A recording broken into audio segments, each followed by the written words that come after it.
Hi everyone, I'm Satyam and this is the first video in our JavaScript course, and in this video we are going to talk about first of all what is JavaScript, then we are going to talk about what the prerequisites that we are going to need in order to continue in this course, and then we are going to talk about how we can actually write JavaScript code in our computer or on the cloud. Basically we are going to see two to three, basically four, I guess, I think four ways to actually write JavaScript code. And so let's get started, guys. So this is my computer screen and let us start with a very basic question of what is JavaScript.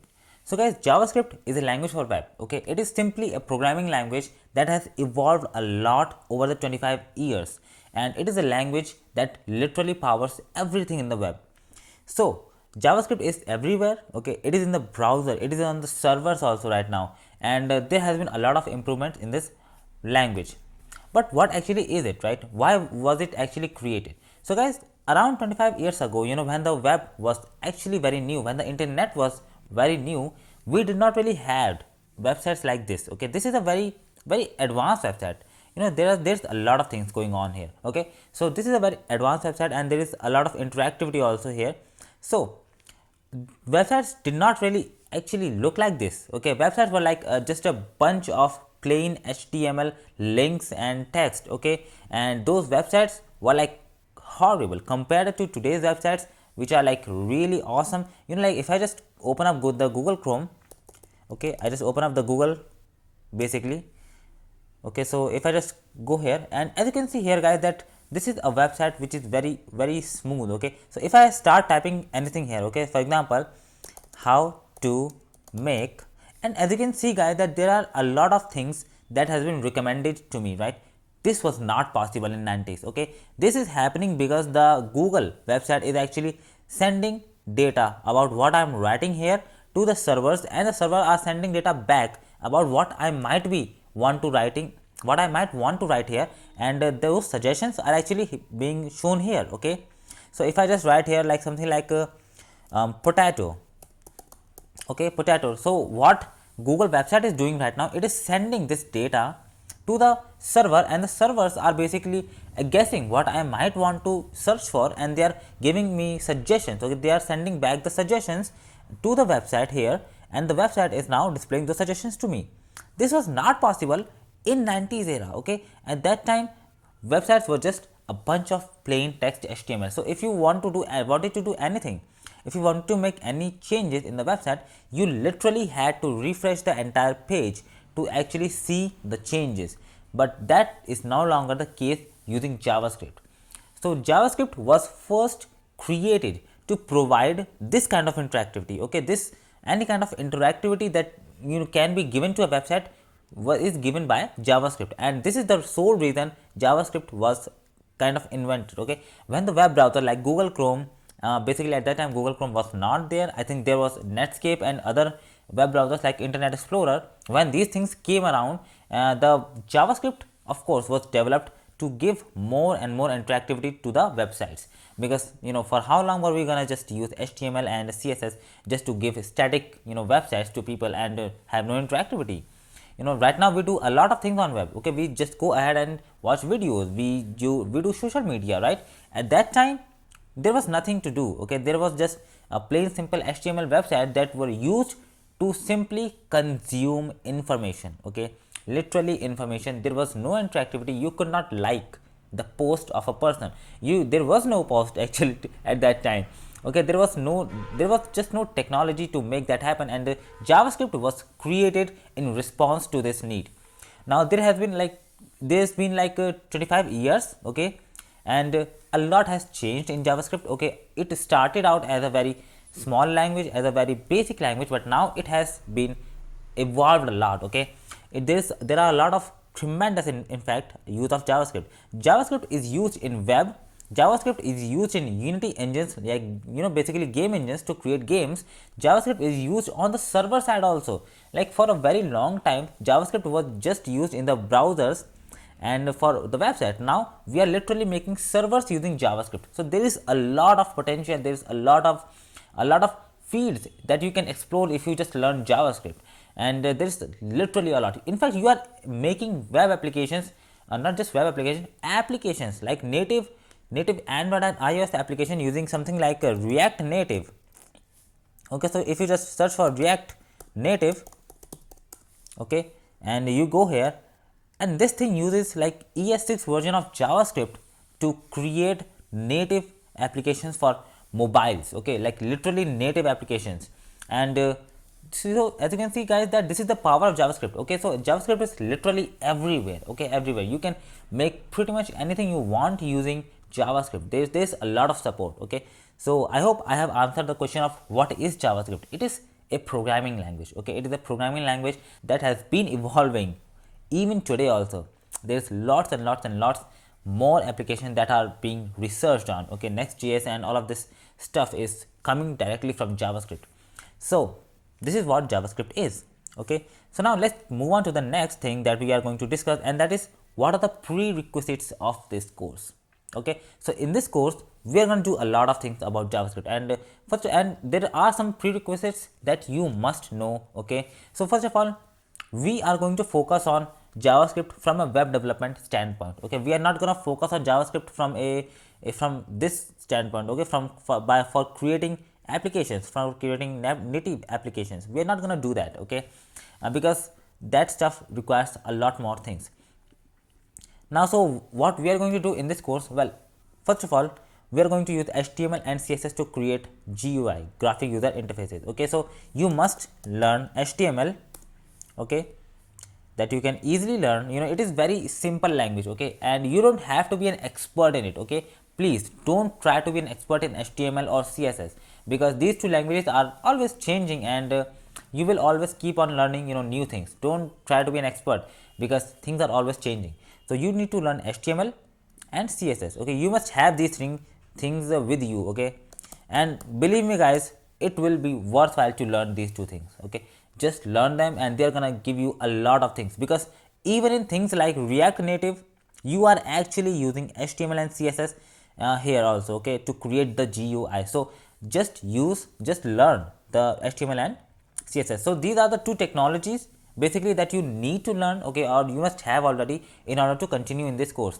And once you have these technologies, you can easily learn the entire JavaScript, and the JavaScript is same everywhere, okay. Please understand that you use the same JavaScript to create React Native applications for the mobiles, and you use the same JavaScript to create websites, and you use the same JavaScript to create web servers also. The only thing that is different is the predefined functions that these platforms provide you to create things on this platform, okay. So those are the functions that you will of course have to learn, you know, based on what you want to do with the JavaScript, and that thing is going to change, but the JavaScript itself will not change, okay. And we are just going to focus on JavaScript. And so here in this course you just need to learn HTML and CSS, and everything will be fine, okay. And the next thing is a web browser, okay. Web browser is basically something that you use to access the internet. For example, I am using Google Chrome right now, okay, to access the internet. You can use something like Safari also if you are on Mac, okay. So Safari is also a very good web browser if you are on Mac. You can also use something like Mozilla Firefox. You know, if you want to use Mozilla Firefox, you can do that, and you can also use something like Microsoft Edge. You know, all of these new browsers which have a lot of features. So you can use something like Microsoft Edge also. It is also a very good browser, okay. So use something very good browser, okay. Use something that is popular, use something that is used by a lot of people, so that if you get in any kind of trouble, if you get in any kind of error, you know, people will be able to help you. You can just search it online, and there will usually be a solution for that problem, okay. Right now in this course we are going to use Google Chrome because it is widely available to everyone. It is actually available on pretty much any operating system, and old systems also you can run Google Chrome easily. So that's why we are going to use Google Chrome, okay. Google Chrome is like the go-to thing for this course. If you want to use other things, you can easily use other things, okay. There will be pretty much no difference. However, Google Chrome is something that is widely available, and it has very good developer tools, and so I would recommend using Google Chrome over the other browsers. So guys, the next thing that we need is a text editor. So text editor is something that we use to write our code, okay. And the text editor could be anything like Notepad. You can use Notepad if you are on Windows. You can use text edit, you know, if you are on Mac. And look, even though you can use these things, you should not, okay. Like these two things are extremely difficult to use for writing code, okay, because there is no color highlighting, no syntax highlighting. You will have a lot of errors if you use these things, okay. So my recommendation is VS Code, Visual Studio Code, okay. Understand guys that there are two things in Visual Studio, okay. First of all, there is Visual Studio, okay, just Visual Studio, okay. If you just search for Visual Studio here, you will see this thing. This is an IDE, this is not a text editor, okay, and this is gonna be a very big file, and you don't need things, you don't need this, okay. Like this is used for making desktop applications and other things, okay, examine for a lot of things, but we are not going to use this thing, okay. First of all, it is very big. Second, it requires a lot of resources, okay. So we are going to use this Visual Studio Code, okay, Visual Studio Code, and both of are actually made by Microsoft, and both of them are free. So we are going to use Visual Studio Code. It is made by Microsoft, it is completely free. You just have to download it, and I have also created a video, and you will find it in this playlist only, okay, this course only, how to download and install the Visual Studio Code. So this is the third requirement that we have. So guys, now that we know what are the prerequisites that we need to have in order to continue in this course, I think it is time that I told you about different ways to write JavaScript code. So guys, JavaScript is a language, okay, it is just a language, okay, you learn it and then you can use it anywhere. Now there are different ways in which you can use this language, okay. First of all, there is a way that you can just download a text editor like Visual Studio Code and then just start writing files, okay, directly here in this code editor, and then just run them locally on your computer, okay, that which we are going to do throughout this course, okay, because this is basically the way to do things, okay.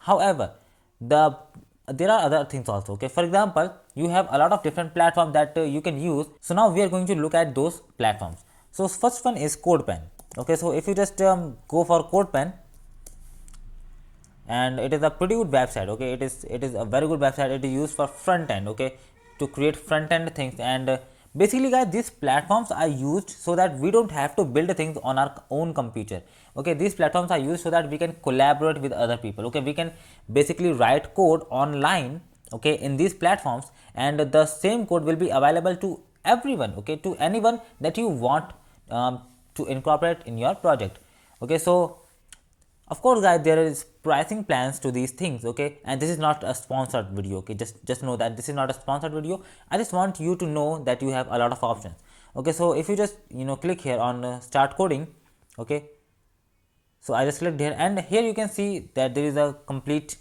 framework here, okay. So there is an entire GUI where you can write HTML code, okay, then here you can write CSS code, and then here you can write JavaScript code, okay. So here you can write JavaScript code, right? So if I just close them off, okay, and write something like console.log and hi.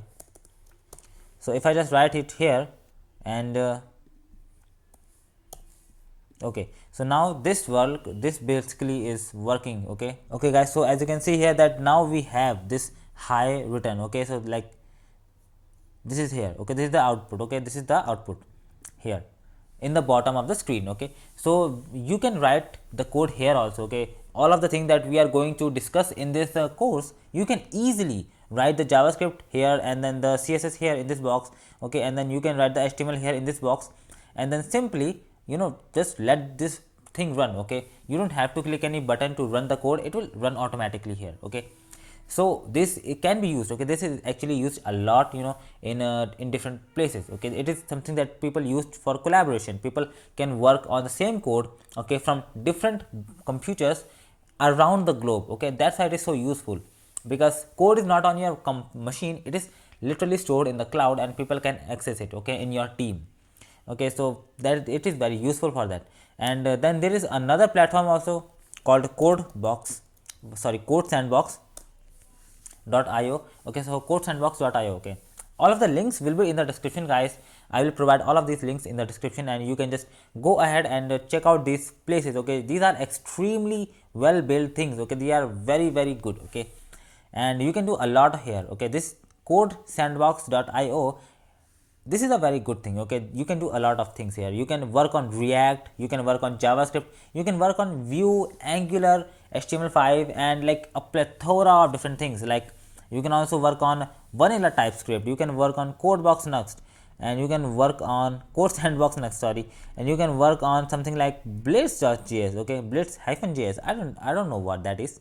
So like there is a plethora of things that you can work on here. They are used to for collaboration basically, so that so many people can actually work on the same code base and like in the real time, and they don't have to be sitting next to each other on the same machine.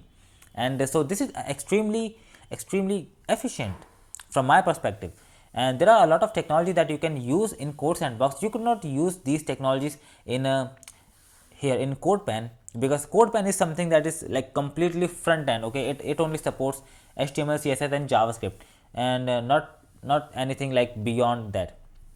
However, this CodeSandbox, you can use React.js and other things also. So this, it is a lot more powerful than Codepen, of course. So guys, what I'm gonna do is, well, first of all, I'm just gonna refresh it. Okay, I'll just refresh it so that you will have a fresh start.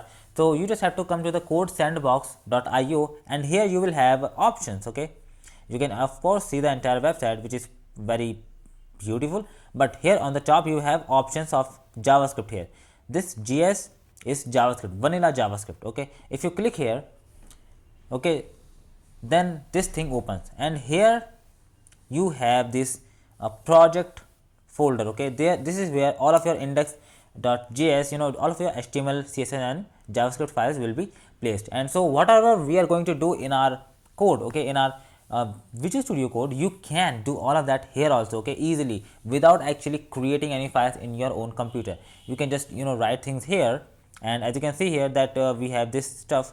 So if I just remove it and write here console.log, wow. Okay, if I just write it here and I just open the console here, I believe. Oh, by the way guys, if you cannot see the console here, let me just resize the window here. Okay, so if I just resize my browser window, my browser was like a bit longer. Okay, so here you can see that we have the console, problems, and all of this stuff. Okay, if I just click here, it will go down, and if I click here, it will go up. So as you can see here guys, that we have this thing, wow, printed in our console. We are going to learn what this console and all of the stuff is in the later videos, but right now I'm just telling you what are the ways, okay, in which we can start writing our code. What are the different platforms that we can use. Now the CodeSandbox is extremely useful and you can use it. Okay, you just have to understand, you just have to get familiarized with these things. You don't have to use these things in this course because we are not going to use it. I just wanted to know that we have options. Now if you just want to practice things and you don't really want to get involved in a lot of complex things like Codepen and the CodeSandbox, you can literally just go ahead and search for W3Schools JavaScript editor. Okay, you search for it, you go on the first link here, and here you can see that try it yourself. Just click on it, and here you can or do all of the things that we are going to do in our Visual Studio Code.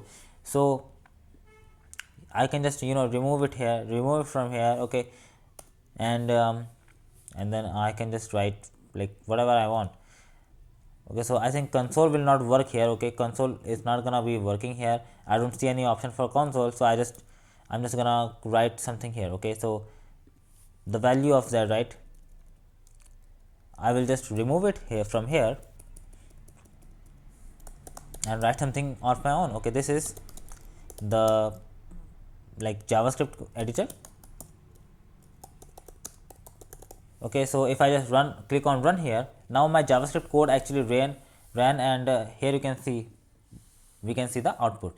This is the JavaScript editor that we wrote here. Okay, so this is also one way of practicing. Understand that this is just for practicing. Okay, this option is just for practicing. You cannot collaborate with different people, okay, on these things. You cannot do that. So guys, there is one more option that I would like to discuss with you, and I used this option quite a lot, and the option is Codeply.com. So if I just write here correctly, Codeply, and click on the first link, Codeply. I will just provide all of these links in the description. You don't have to search anything. Okay, just click in the description and have fun. Okay, so this is also like CodeSandBox. Okay, but if you don't want to use CodeSandBox, you can use this thing. Okay, it is also very simple and easy. Okay, there's a lot of things that you can do here. You can do Angular, you can do Bootstrap, you can do Bootstrap 5 also, and Bootstrap and Font Awesome, Bulma, Foundation, React, Tailwind. Like there's a whole plethora of stuff. Okay, here, and you can just get your work done here also. So guys, if I just click on new ply here, okay, on this button, it will open up this thing, okay, which literally looks like what we saw in the Codepen. Okay, so the interface is pretty much the same, the way things work is the same. Okay, so this option, this box is for HTML, this box is for JavaScript, and this box is for CSS. And then this is basically an ad. Okay, you can just click on cross and the ad will go away. And there's a lot of things that you can do here. Okay, you can just check also how your website will look on a computer. Right now we can see how our website will look on a computer. If I just click on the tablet, you can see that this space changes. Okay, this is where all of our website, all of our rendered code will look. Okay, if I just click on mobile, you can see you can see how our website will actually look on a mobile. Okay, so it is a pretty good tool that you can use. And so guys, these are the tools that I just wanted to tell you about. Okay, these are quite useful tools, used a lot, and remember that this thing, this W3Schools editor, it is just for practice. Okay, don't use it for any kind of production code, just don't. Okay, it is for practice. However, other three you can use for learning more and doing some production work also on a small scale. So guys, that's kind of it. We are not going to write any code in this video. We are going to start writing code definitely from the next video. Okay, and it's gonna be really exciting. Hey guys, so I hope this video was actually helpful to you and added some value to your life. And if you learned something new in this video, then definitely comment that in the comment box. I would love to know what is it that you actually learned in this video. Also guys, if you have any kind of questions or you have any kind of confusion, then also just comment it in the comment box guys. So guys, now we are gonna meet in the next video. Till then, bye.